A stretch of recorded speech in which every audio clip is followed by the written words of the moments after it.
Good evening, everyone. Or perhaps good morning time feels a little fluid in this quiet space we're creating together, doesn't it? No clocks ticking loudly, no deadlines pressing in, just the soft hush of us being present. Welcome back to Living-ology, your go-to spot for upgrading your life skills to the plus version. No thick textbooks, no late night cramming, no pressure to perform. This is our second session, Y1W02, and tonight we're diving into something that's walked alongside humans since we first tilted our heads up at the stars and whispered, wait, what's actually going on here? That something is philosophy. Before we begin, let me gently remind you, this isn't a lecture you need to pass. There's no quiz waiting at the end, no notes to scribble furiously, no pressure to memorize names or dates. This is a conversation slow, gentle, and crafted to ease your racing mind into a place of calm. So settle in, adjust your pillow if you need to, let your shoulders drop away from your ears, and let's explore this beautiful, curious world of philosophy together, one soft thought, one slow breath at a time. First off, let me set the tone for tonight. I know most of you are here because sleep has become a bit of a luxury these days. You lie in bed, eyes wide open, your brain replaying that awkward meeting from the every word, every pause, every fleeting expression. Or it's fixated on the email you need to send tomorrow, overthinking every phrase until it feels impossible to write. Or maybe it's just scrolling through your to-do list like a bad movie you can't hit pause on. Anxiety creeps in, then soft at first, then heavier, your jaw tightens, your chest feels constricted, and suddenly it's 2 a.m. and you're still wide awake, staring at the ceiling and wondering why your mind won't just settle. I get it, we've all been there. In a world that's constantly buzzing with notifications, back-to-back deadlines, and the unspoken pressure to hustle non-stop, our brains forget how to slow down. So tonight, we're taking it slow, real slow. No fancy jargon to trip over, no dense theories to unpack, no complicated arguments to follow. Just simple ideas told in a way that feels like a warm conversation with a trusted professor, quiet, reassuring, and easy to let wash over you. By the end, my hope is that you're not just a little more familiar with philosophy, but that you're ready to drift off into a deep, restful sleep, knowing that some of life's biggest questions don't need urgent answers, just gentle consideration. To keep things gentle and clear, we'll break tonight's talk into 3 simple parts. First, we'll bust those tired myths about philosophy, you know the ones, that it's a stuffy conversation reserved for people in tweed jackets who quote dead thinkers nonstop at dinner parties, as if it's a performance. Second, we'll walk through the core ideas of Western philosophy, from the ancient Greeks to modern thinkers, weaving in insights from top academic institutions that actually apply to your daily life. Think how to stop overthinking when your mind won't quiet, how to find peace in life's constant changes, how to live with purpose without burning out. And third, we'll talk about why philosophy matters right now, how it can calm that inner chaos, help you navigate TikTok trends and workplace stress without losing yourself, and give you a little more peace in this crazy fast world. We'll wrap up with a quiet reflection, a soft peek into the future of philosophy, a reminder to share this with anyone who's ever stared at the ceiling at 3 a.m., trapped in their own thoughts.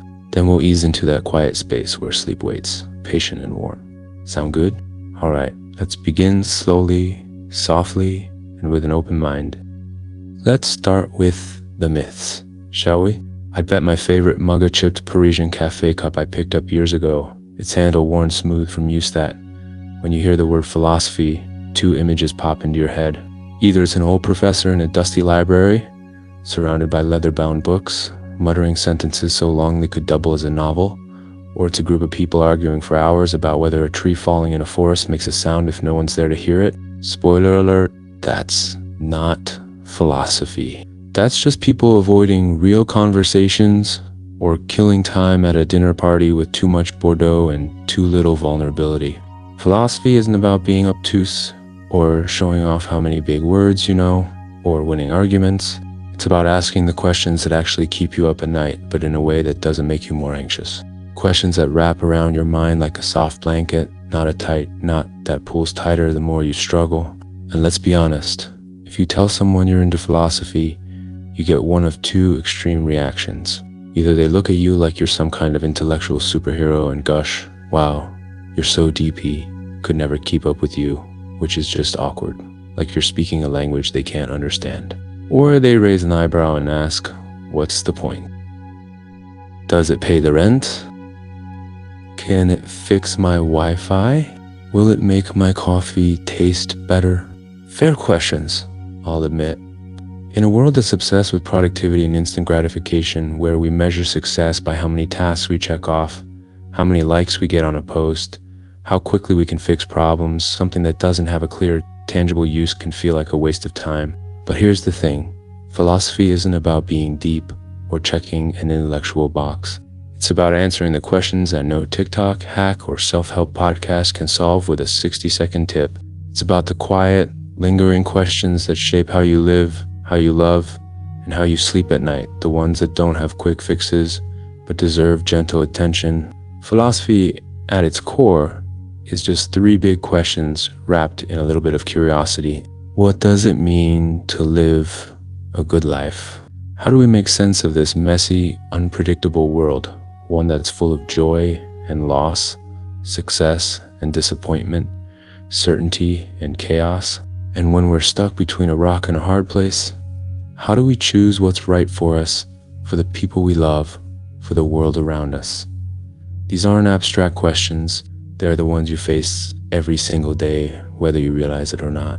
They're the questions that creep into your mind when you're lying in bed, unable to sleep, because your brain won't stop trying to figure things out.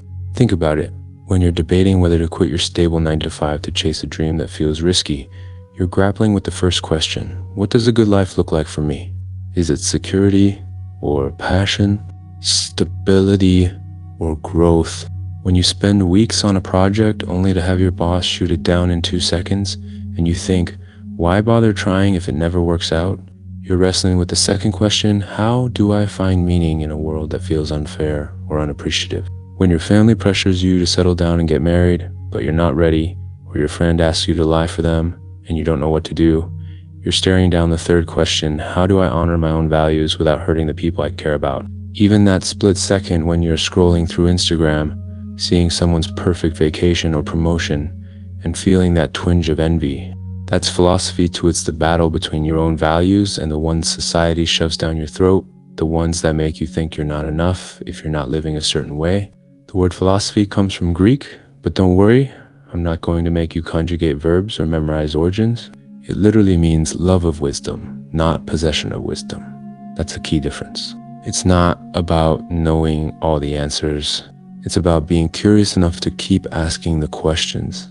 It's like being a foodie, but for your mind. You don't have to be a chef to enjoy a good meal, and you don't have to be a philosopher to benefit from thinking deeply. It's a mindset, not a degree. It's about approaching life with a sense of wonder, not a sense of urgency. It's about saying, I don't have all the answers, and that's okay. A phrase that, if you can truly believe it, will change your relationship with sleep forever. And let's be real, this love of wisdom is something we're all born with. As kids, we ask, why? About everything. Why is the sky blue? Why do people die? Why can't I eat ice cream for breakfast? We're little philosophers, wandering through the world with wide eyes and open minds, eager to understand. But somewhere along the way, we stop asking. We get told to just do it or don't overthink, like curiosity is a flaw. We're taught to prioritize efficiency over wonder, to get things done over figure things out. But philosophy is just dusting off that inner kid who wants to understand, not just accept.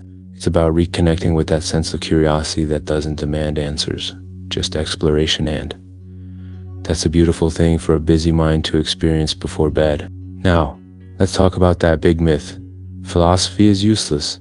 I hear it all the time. Friends, colleagues, even students, they all ask the same question, what's the point?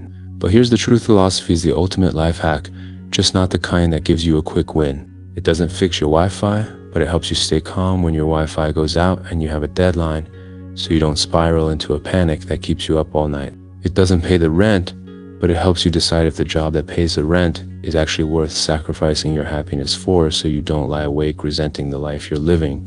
It doesn't make your coffee taste better, but it helps you savor that coffee instead of chugging it while scrolling through your phone so you can be present in the moment instead of rushing through it. It's about changing how you see the world, not changing the world itself. And sometimes that's more powerful than any quick fix. Take mental clutter, for example. You've probably seen this all over TikTok and Instagram lately. People talking about overthinking, overcommitting, and feeling like their brains are a messy closet with no shelves. That's the modern epidemic, isn't it? We're bombarded with information 24/7, emails, notifications, news alerts, social media updates, work messages, family texts, and our brains don't know how to sort through it all. So we lie awake, replaying conversations, worrying about things we can't control, and feeling overwhelmed by the sheer volume of stuff in our minds. Philosophy gives us the shelves. It helps us sort through the noise and figure out what actually matters, what we can control, and what we need to let go of. It's like hiring a professional organizer for your mind, someone who comes in and says, "This is important, this can wait, and this doesn't need your attention at all." One of the oldest philosophical schools, Stoicism, has been having a huge comeback lately. You've probably seen quotes from Marcus Aurelius on Pinterest, or Stoic-themed reels on TikTok with captions like "How to stop overthinking" or "Calm your mind in 60 seconds. Why? Because its core idea is exactly what we need right now. There are things we can control and things we can't. And 90% of our anxiety comes from mixing those two up. Let's break it down slowly so it sinks in. Your boss's mood, out of your control. The way your friend responds to your text, out of your control. The weather, the economy, the fact that your favorite show got canceled, the price of groceries, the traffic on your commute hall, out of your control. But how you react to your boss's mood, how you communicate with your friend, how you spend your time when your show is gone, how you plan for the economy, how you breathe through a traffic jam, that's all you. Focus on the things you can control and let the rest go. It sounds simple, but it's life-changing, especially when you're lying in bed at night, trying to stop worrying about tomorrow. I had a student a few years back who was convinced she was broken because she couldn't stop overthinking. She'd stay up until 3 a.m. worrying about her grades, her future, whether her friends actually liked her, whether she was wasting her potential. She felt like a hamster on a wheel, constantly running, but never getting anywhere. She tried meditation, she tried sleep apps, she tried cutting out caffeine, but nothing worked because she was still feeding her anxiety with the same thought patterns. Then we started talking about Stoicism, and she began asking herself one simple question before bed. Is this something I can control? If the answer was no, she'd visualize writing it down on a piece of paper and tossing it in the trash. Not metaphorically, she kept a notebook by her bed, and every time a worry popped up that she couldn't control, she'd write it down, close the notebook, and say out loud, "This isn't mine to carry tonight." Slowly but surely, her mind started to quiet down. She didn't stop having worries, we all do, but she learned to stop letting them take over her nights. That's the power of philosophy. It doesn't eliminate stress, but it gives you the tools to handle it without losing sleep.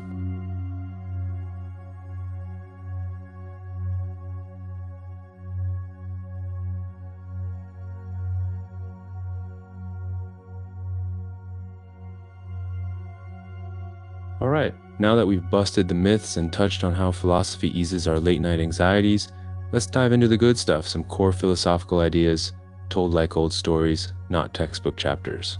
We're going to stick to Western philosophy tonight. Since it's rooted in the cultural context, most of us are familiar with ancient Greece, the Enlightenment, modern Europe, and we'll weave in Eastern ideas like Confucianism and Taoism in future sessions.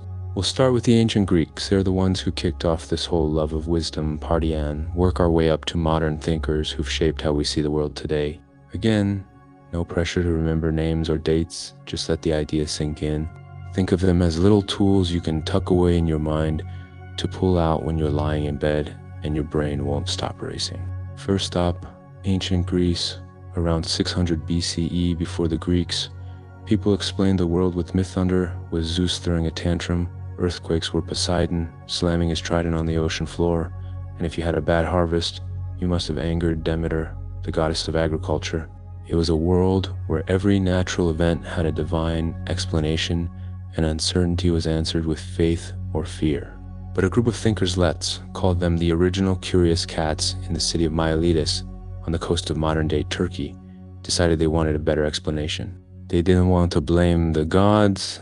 They wanted to understand the world on its own terms. They wanted to find a single unifying principle that explained everything from the stars in the sky to the dirt under their feet. This was the birth of natural philosophy, and it's where Western thought really begins, the moment humans stopped saying the gods did it and started saying, let's figure it out. The first of these thinkers was Thales. He's the first person in Western history we have a name for who asked, what is everything made of? And his answer, water. Now, I know what you're thinking, water. Really? How do you get mountains and trees and humans from water? It sounds silly now, in an age where we know about atoms and molecules and DNA. But back then, it was revolutionary. Because for the first time, someone was saying, the world isn't controlled by angry gods, it has rules, and we can figure them out by watching and thinking. Thales didn't have a lab, or a microscope, or a textbook. He just walked around, observed the world, and asked questions. He noticed that water turns into vapor and floats into the sky, rain, that it freezes into ice, that it's essential for all. Life plants needed, animals needed, humans needed. So he reasoned that water must be the fundamental stuff of the universe. Was he right? By modern standards, no. But that's not the point. The point is that he dared to ask the question without invoking the gods. That's the real gift Thales gave us. The idea that we can use reason to understand the world, not just faith or fear. It's like when you finally figure out how your phone works, instead of blaming it for glitching, suddenly you're in control, not the device. And that sense of control, it's a powerful antidote to anxiety. Then there's Heraclitus, a philosopher from the city of Ephesus who loved change more than a Parisian loves a good croissant. He was a bit of a loner, known for being cryptic and difficult to understand. People called him the obscure, but his ideas have stuck around for 2,500 years because they're so deeply true. His most famous line is, "You cannot step into the same river twice." Let me unpack that for you, slowly, so it wraps around your mind like a soft blanket. When you step into a river, the water flows past your feet. By the time you lift your foot and step again, the water is new. The current has shifted, the molecules have moved on, and the river you're stepping into is not the same river you stepped into a moment ago. But it's not just the river that's changing, you are too. Your cells are regenerating, your thoughts have shifted, your heart has beaten a few more times. You are not the same person you were a moment ago. Change is the only constant in life. Everything is flowing, everything is evolving, everything is in motion. Holding on to the way things were is like trying to catch water in your hands, it just slips away. Clinging to the past or worrying about how things should be is a surefire way to keep yourself up at night. How many of you have stayed up at night thinking, if only I'd chosen a different major, or if only I hadn't missed that opportunity, or if only things could go back to how they were before the pandemic, before that breakup, before that job loss? I know we all have that little voice in our heads that romanticizes the past, that thinks life would be better if we could hit rewind. But Heraclitus would tell us that those if-onlys are a waste of energy. The past is like a deleted app, you can't get it back, no matter how much you wish you could. It's gone, and it's not coming back. The future is like a software update you haven't downloaded yet. You can guess what's in it, you can worry about what's in it, but you can't control it. The only thing you have is right now. The feel of your pillow under your head, the sound of the wind outside your window, the quiet rhythm of your breath, the warmth of your blanket. That's the present moment, and it's the only one you can actually live in. Everything else is just a thought in your mind. It's like that trend we've seen lately, mindful living or slow living. People ditching the hustle to savor their morning coffee, or take a walk without checking their phones, or just be present with their loved ones instead of scrolling through social media while they talk. That's Heraclitus's idea in action, accepting that change is inevitable. So you might as well enjoy the moment you're in, because the moment will be gone before you know it. And let me tell you, it's a game changer for sleep. When you stop dwelling on the past or worrying about the future, your mind doesn't have anything to fixate on. It can just rest. It can just be. That's the magic of Heraclitus's philosophy. It doesn't ask you to change the world, it asks you to change your relationship with time. And when you do that, sleep comes easier. Another key figure from ancient Greece is Democritus, a philosopher from Abdera who came up with the idea of atoms long before scientists had microscopes. Now, his atoms weren't the tiny particles we learned about in science class that we were philosophical. He believed that everything in the world, from a grain of sand to a human being, is made of tiny, indivisible bits called atoms, moving around in empty space. These atoms are eternal. He said they can't be created or destroyed, only rearranged. So when a tree dies, its atoms don't disappear, they just become part of the soil or the air or new plants. When a person dies, their atoms become part of the world around them. Again, the details aren't important. What matters is the idea. The world is made of things we can understand, even if we can't see them. Complex things are just combinations of simpler parts. Nothing is truly lost, it's just rearranged. Why does that matter? Because when life feels overwhelming, when your to-do list is a mile long, or your relationship is complicated, or your career feels stuck, or you're grieving a loss, you can use this idea to break things down. Just like a phone is made of buttons, a screen, and a battery, a complicated problem is made of smaller, manageable parts. You don't have to fix everything at once. You just have to fix one small part at a time. You don't have to process all your grief in one night. You just have to breathe through one moment of sadness. You don't have to rewrite your entire career in a week. You just have to take one small step towards something new. It's like eating a croissant. Don't take a bite out of the whole thing. Well, maybe you do, but it's messy. You take small, manageable bites. That's Democritus's gift to us, the power of breaking things down. And when you stop seeing problems as huge, insurmountable mountains and start seeing them as a pile of small stones, your anxiety eases up. And when your anxiety eases up, sleep comes easier. Democritus also believed that happiness comes from living a life of moderation, not too much wealth, not too much pleasure, not too much ambition, just balance. A radical idea in a world that tells us to more, but one that's deeply calming when you're lying in bed, craving peace. After the natural philosophers, Greece shifted its focus from the world around us to the world within. You-center, Socrates. If Thales was the original curious cat, Socrates was the original question asker. He didn't care about what the world was made of. He cared about what it means to be a good person, what happiness really is, and how we can live with purpose. He was born in Athens around 470 BCE, and he spent his days wandering the marketplace, talking to anyone who would listen, not with lectures, but with questions. Lots and lots of questions. He didn't charge money for his conversations. He didn't write any books. He just talked to people, asking them to examine their own beliefs. He was like a walking, talking mirror, holding up a reflection of people's thoughts and asking, is this really what you believe? Does this make sense? Imagine you tell Socrates, I want to be a good friend. He'd look at you with that gentle, curious gaze of his and say, what does it mean to be a good friend? Is it being there when someone's sad, or keeping their secrets, or telling them the truth even when it hurts? And how do you know if you're actually doing that, or just pretending? Do you call your friends when you're busy, or only when you need something? Do you listen when they talk, or do you wait for your turn to speak? If you say, I want to be happy, he'd ask, what is happiness? Is it having lots of money, or a big house, or spending time with people you love? And if you get all those things, will you still be happy, or will you want more?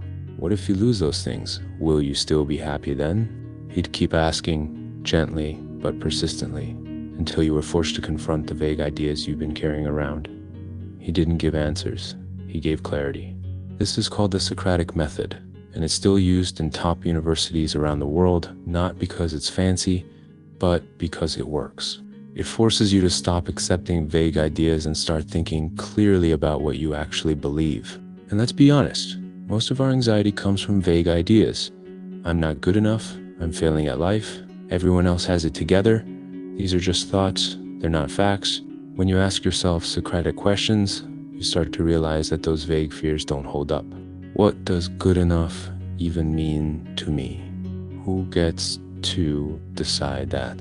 Am I measuring myself against my own values or someone else's? What does failing at life look like? And am I actually doing that? Have I made mistakes? Yes. But does that make me a failure? Do I really know if everyone else has it together? Or am I just seeing their highlight reels on Instagram? The Socratic method turns vague anxiety into clear thinking, and clear thinking is quiet thinking. Socrates called himself a midwife of ideas. He didn't give birth to your thoughts, but he helped you bring them into the light. He believed that everyone has the truth within them. It's just buried under prejudice, fear, and societal expectations. His job was to dig it out to help people see what they already knew. Unfortunately, not everyone loved his questions. The leaders of Athens saw him as a threat, someone who was challenging the status quo, making people question their beliefs, and corrupting the youth by encouraging them to think for themselves. So they put him on trial, accused him of impiety, not believing in the gods and corrupting the young, and sentenced him to death by drinking hemlock, a deadly poison. But even on his last day, he was still asking questions, still talking about philosophy with his friends. His last words were, "The unexamined life is not worth living." Think about that for a second. How many of us are living unexamined lives? We go to work, come home, watch TV, scroll through our phones, and repeat, never stopping to ask, is this what I want? Am I living according to my values? What matters to me, really? We go through the motions like robots because it's easier than asking the hard questions. It's like driving a car with your eyes closed. You might get somewhere, but you're not in control. And that lack of control, it keeps you up at night. Socrates' message is simple. Take the time to look at your life, ask the hard questions, and live intentionally. When you do that, you stop feeling like life is happening to you and start feeling like you're in charge.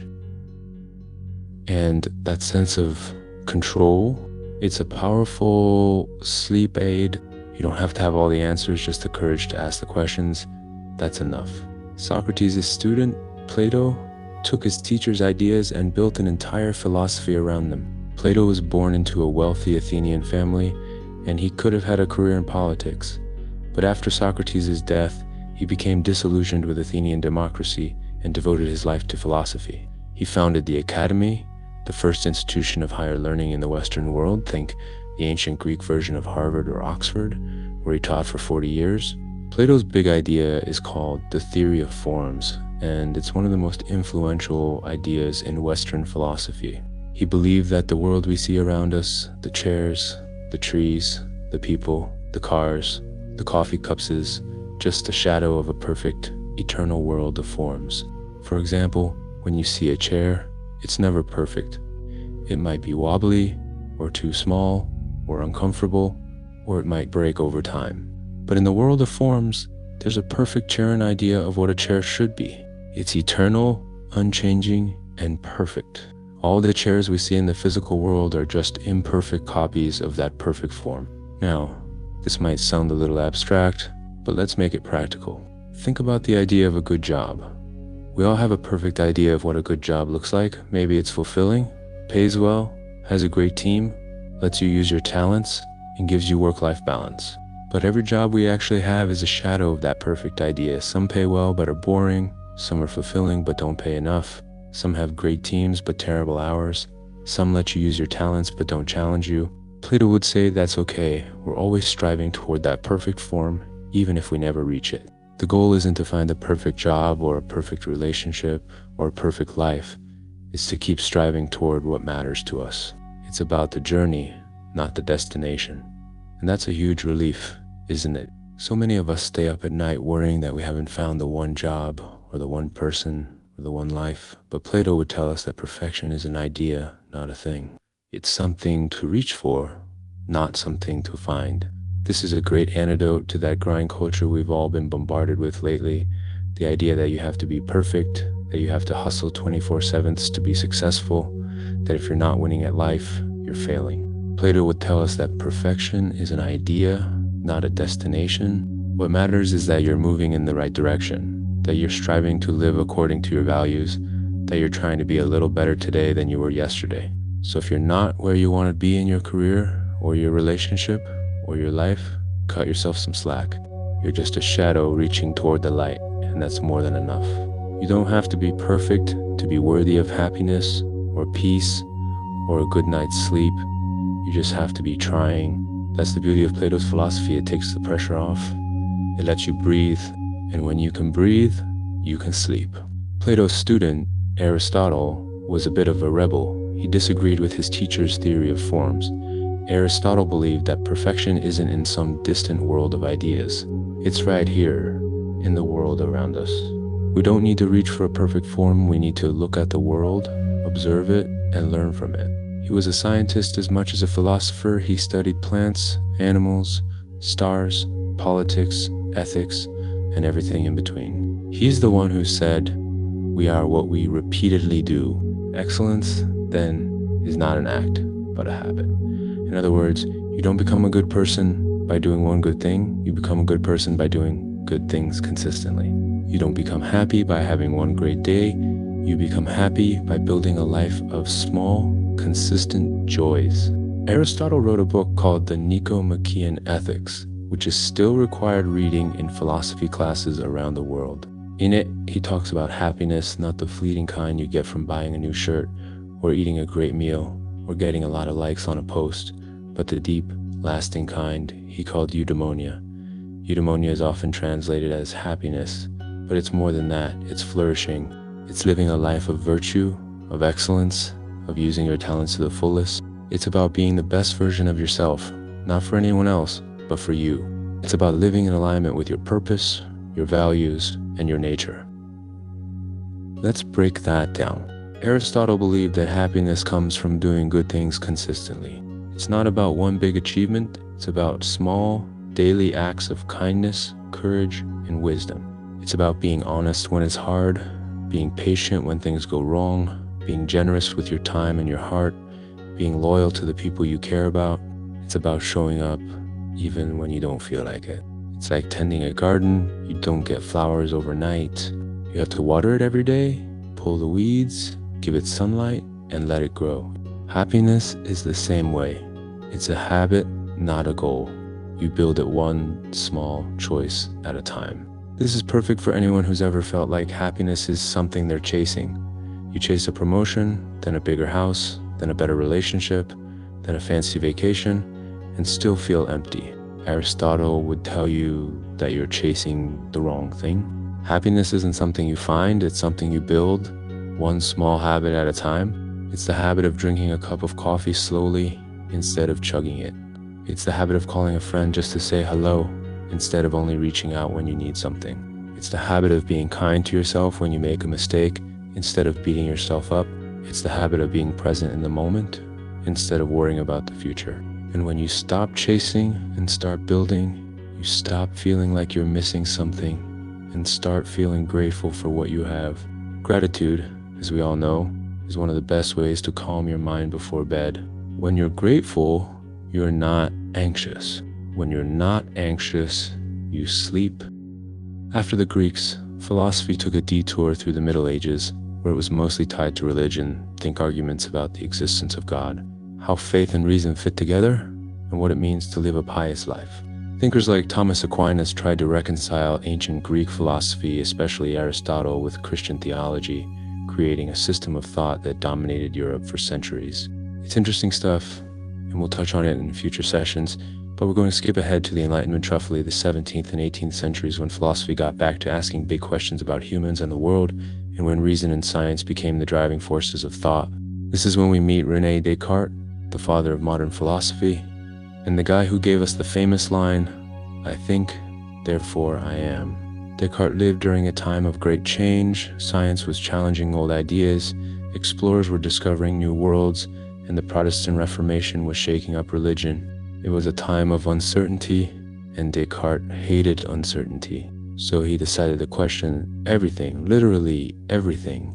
He asked himself, what if everything I believe is a lie? What if the world around me is just a dream What if I'm being tricked by an evil demon into thinking this is real? He doubted his senses after all. Our eyes can deceive us, think. Optical illusions. Our ears can play tricks on us. He doubted his memories. How do I know? I didn't make that up. He doubted his own body. What if I'm just a brain in a jar, being fed false sensations? He doubted everything until he couldn't doubt anymore. But then he realized something. If he was doubting, he must be thinking. And if he was thinking, he must exist. Hence, I think, therefore I am. Cogito ergo sum in Latin. It's the one thing he couldn't doubt his own existence, because he was thinking. Why is this important?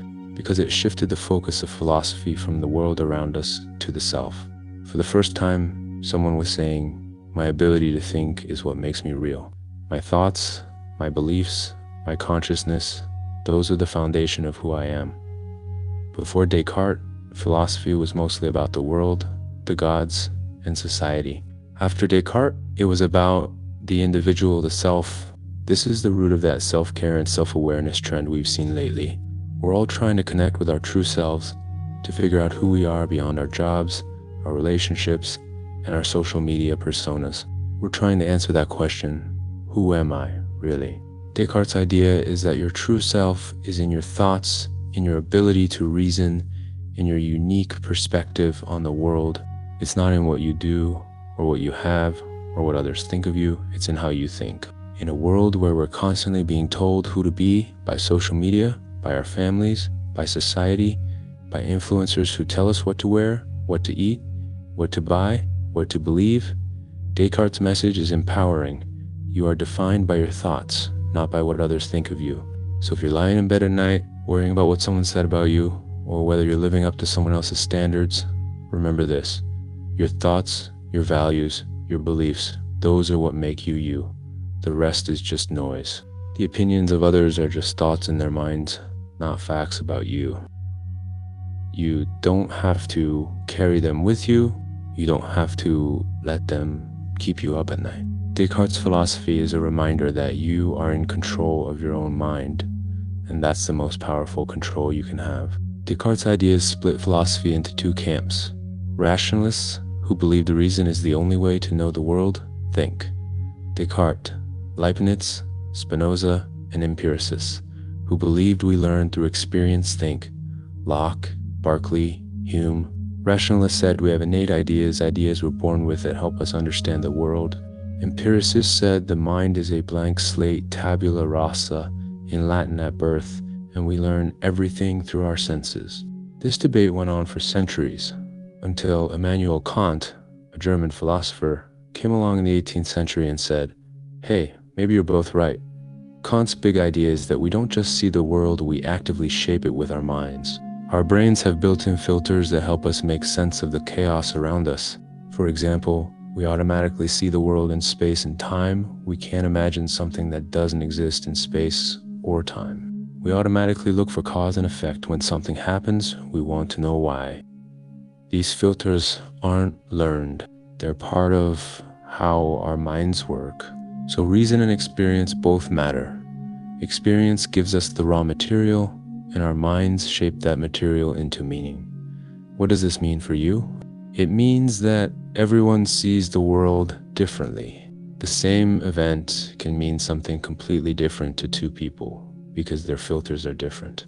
Their past experiences, their beliefs, their values, all of these shape how they perceive the world. That's why two people can watch the same movie and have opposite opinions, or why two people can experience the same relationship and have completely different memories of it. It's why two people can be in the same room, looking at the same thing, and see something entirely different. It's not that one person is right and the other is wrong. It's that they're seeing the world through different lenses. This is a game changer for relationships and for reducing anxiety. How many times have you argued with someone because you thought they should see things your way? How many times have you felt hurt because someone didn't react the way you expected? How many times have you stayed up at night replaying a conversation, thinking, why didn't they get it? Kant would tell you to let go of that expectation. Everyone's lenses are different, and that's okay. It's not their job to see the world the way you do. It's your job to respect their perspective, even if you don't agree with it. And when you stop trying to change others and start accepting them as they are, your mind gets quieter. Quieter mind, better sleep. Kant's philosophy teaches us empathy not just for others, but for ourselves. It reminds us that our perspective is just one of many, and that's okay. We don't have to be right all the time. We just have to be kind. Kant also talked about the categorical imperative, a fancy way of saying, treat others the way you want to be treated. Sound familiar? It's a universal idea, present in almost every religion and culture, but Kant framed it in a way that's still relevant today. He said, act only according to that maxim by which you can at the same time will that it should become a universal law. In other words, before you do something, ask yourself, what if everyone did this? If the answer is that the world would be a worse place, then don't do it. If the answer is that the world would be better, then go for it. It's a simple test, but it's powerful. This is perfect for navigating the messy world of social media. Before you post that snarky comment, or share that rumor, or compare yourself to someone else, ask, what if everyone did this? If everyone posted snarky comments, social media would be a toxic place, one that makes us all feel worse about ourselves. If everyone shared rumors, no one would trust anyone, and relationships would fall apart. If everyone compared themselves to others, we'd all be miserable, because there's always someone who has more or better or happier. Kant's categorical imperative is a simple check-in that helps you act with integrity, even when no one is watching, and acting with integrity. It gives you peace of mind, something that's priceless when you're trying to fall asleep. When you know you've acted in line with your values, you don't have to lie awake replaying your mistakes or worrying about being found out. You can rest easy, knowing you've done the right thing. Now, let's fast forward to the 19th and 20th centuries, when philosophy got a little more existential when it started asking, what's the point of it all? If there's no God, no perfect forms, no universal truth. Enter Friedrich Nietzsche, a German philosopher who shook things up with his famous line, God is dead. Now, he wasn't saying he literally killed God, he was saying that traditional religion and morality no longer gave people a sense of purpose. For centuries, people looked to religion to tell them what's right and wrong, what their purpose is, and what happens after death. It was a comfort, a guide, a safety net. But by Nietzsche's time, the late 1800s, science and reason were challenging those beliefs. Darwin's theory of evolution was questioning the idea of creationism. Advances in astronomy were showing that the Earth wasn't the center of the universe. People were starting to realize that the world was bigger and more uncertain than they'd thought, and with that uncertainty came a sense of emptiness, like a ship without a compass, adrift at sea. Nietzsche's message was both terrifying and empowering. If God is dead, then we have to create our own values. We have to decide what's right and wrong, what matters to us, and what kind of life we want to live. No one is going to save us. We have to save ourselves. No one is going to give us purpose. We have to create it. This is the root of that manifest your own destiny trend we see on TikTok and Instagram, the idea that you're in control of your life and you can create the future you want. It's the idea that you don't have to follow the rules or live up to society's expectations or do what your parents want. You can live life on your own terms. But Nietzsche also warned against the herd mentality, the idea that people follow the crowd because it's easier than thinking for themselves. He called these people sheep, and he encouraged everyone to be a Superman Bermensch. In German, someone who creates their own values, lives authentically, and doesn't care what the crowd thinks. The Superman isn't a superhero with powers, he's someone who has the courage to be themselves, even when it's hard. In today's world, where we're constantly bombarded with trends and influencer culture, this is more important than ever.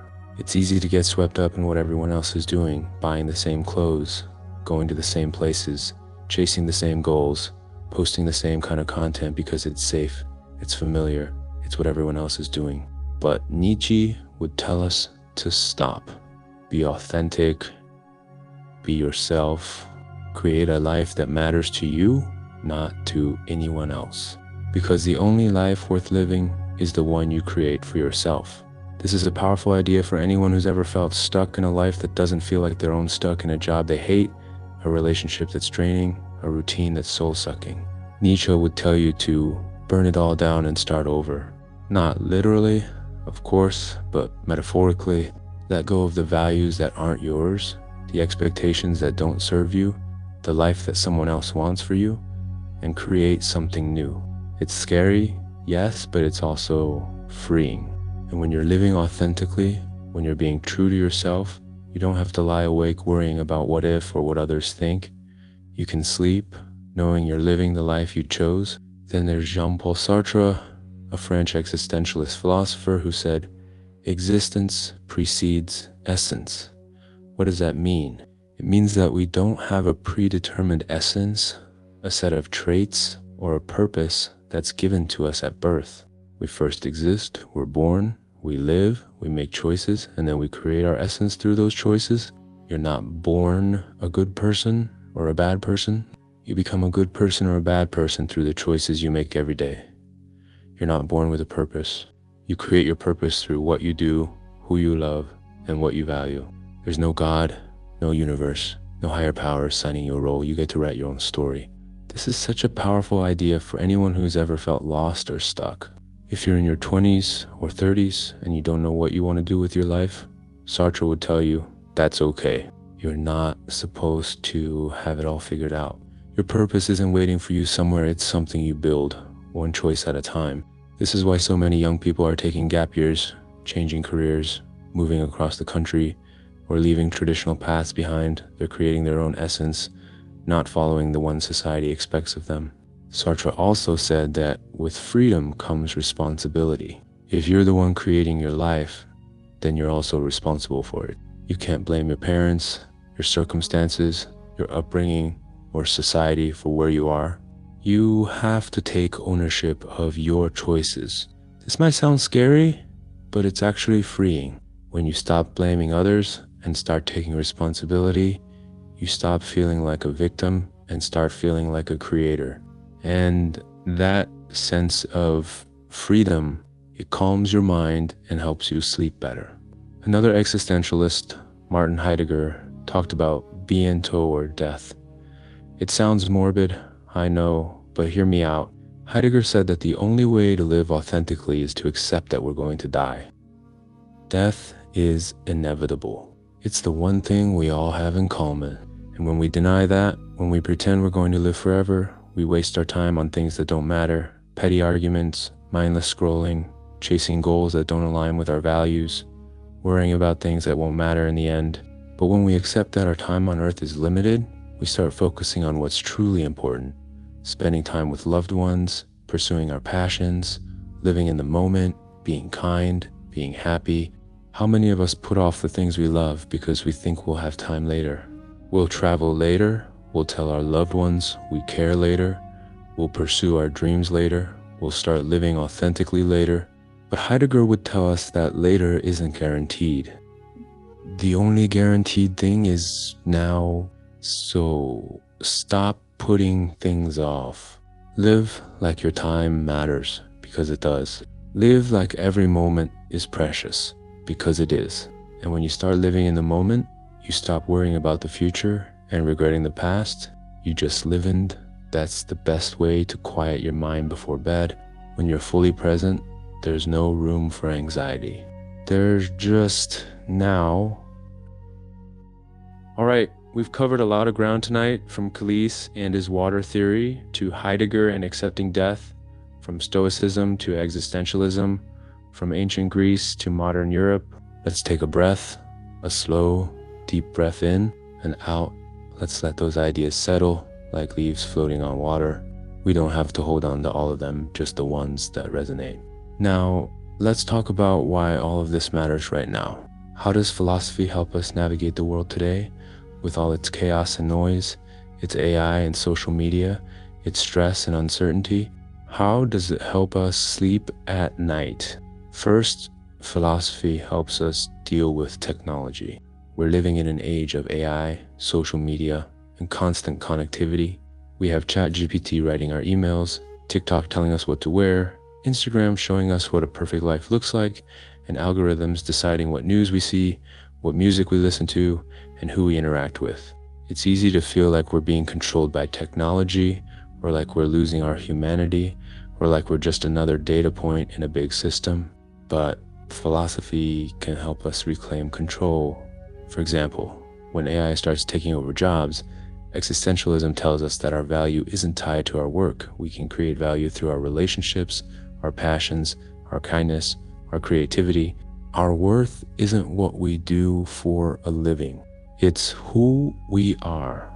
When social media makes us feel inadequate, Stoicism tells us to focus on what we can control, our own thoughts and actions, and let the rest go. We don't have to compare ourselves to others. We just have to be the best version of ourselves. When algorithms feed us toxic content, Kant's categorical imperative tells us to be mindful of what we share and consume. We have a responsibility to ourselves and others to engage with content that lifts us up, not tears us down. Philosophy helps us use technology as a tool, not let it use us. It helps us stay human in a digital world. Second, philosophy helps us deal with anxiety and mental health. We're in the middle of a mental health crisis, especially among young people. Rates of anxiety and depression are skyrocketing, and sleep disorders are more common than ever. The World Health Organization says that depression is the leading cause of disability worldwide, and that anxiety disorders affect 284 million people. We're stressed, we're overwhelmed, we're tired, and we're not sleeping. But philosophy gives us tools to cope. Stoicism helps us manage stress by separating control from chaos. Existentialism helps us find purpose when we feel lost. Aristotle helps us build happiness through small habits. Socrates helps us clear our minds with questions. These aren't just ideas, they're practical tools that can help you calm your mind and sleep better. You don't need a therapist though. Therapists are amazing. To use these tools, you just need to remember them when your mind starts racing. You can ask yourself Socrates' questions, focus on what you can control with Stoicism, build small habits with Aristotle, whatever works for you. The point is, philosophy gives you agency. It gives you the power to take control of your mind instead of letting your mind control you. Third, philosophy helps us deal with social and cultural change. The world is changing faster than ever. We're grappling with climate crisis, political division, shifting gender roles, and a global community that's more connected yet more divided than before. It's easy to feel overwhelmed, to get stuck in fear of the unknown, or to cling to outdated ideas because they feel safe. But philosophy teaches us to embrace change without losing ourselves. Heraclitus reminds us that change is the only constant. We don't have to fear it, we just have to learn to flow with it. Kant teaches us to respect diverse perspectives, even when we disagree, which is essential in a world where echo chambers trap us in our own beliefs. Nietzsche encourages us to create our own values amid chaos, instead of clinging to systems that no longer serve us. Philosophy doesn't give us a roadmap for the future, and no one has that, but it gives us the courage to walk forward, even when the path is unclear. It gives us the wisdom to adapt without abandoning what matters, to grow without losing our core, and that sense of groundedness, it's invaluable when your mind is racing with fears of what the future holds. Now, let's gently wrap things up. Tonight, we've wandered through 2,500 years of philosophy, not as a history lesson, but as a collection of soft tools for your mind. We've talked about Thales and the courage to question, Heraclitus and the peace of accepting change, Socrates and the clarity of asking questions, Aristotle and the joy of small habits, Descartes and the power of knowing yourself, Kant and the kindness of empathy, Nietzsche and the freedom of authenticity, Heidegger and the gift of living in the moment. These aren't just names or ideas, they're little lights you can turn on when your mind is dark with worry. You don't have to remember every detail. You just have to hold on to the feeling that you're not alone in your questions, that life's missigns is part of its beauty. That peace isn't something you find somewhere else, but something you cultivate within yourself, one soft thought at a time. As we drift toward that quiet space where sleep waits, let's take one more slow breath in and out. Let your shoulders relax a little more. Let your jaw unclench. Let your hands rest gently by your sides. Notice the feel of your pillow beneath your head, the warmth of your blanket against your skin, the quiet sounds of the world around you, sounds that aren't distractions, but reminders that you're here in this moment, safe and present. Let go of any remaining thoughts of the day and etudos, any worries, any what ifs, they can wait. Right now, there's nothing to do, nothing to fix, nothing to prove. There's only this moment and the peace that comes with letting yourself be. Philosophy's greatest gift isn't answers, it's the courage to stop searching for them long enough to rest. It's the reminder that you don't have to have life figured out to be worthy of peace, of joy, of a good night's sleep. You just have to be here with yourself exactly as you are. So let your mind soften, let your thoughts drift like clouds in a quiet sky, and let sleep wrap around you like a warm, gentle hug. Thank you for joining me tonight in this little corner of Living-ology. Carry these ideas with you not as a burden, but as a comfort whenever your mind won't quiet.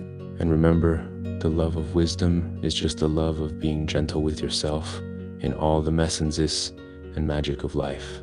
Sweet dreams, and I'll see you next time in this quiet space we share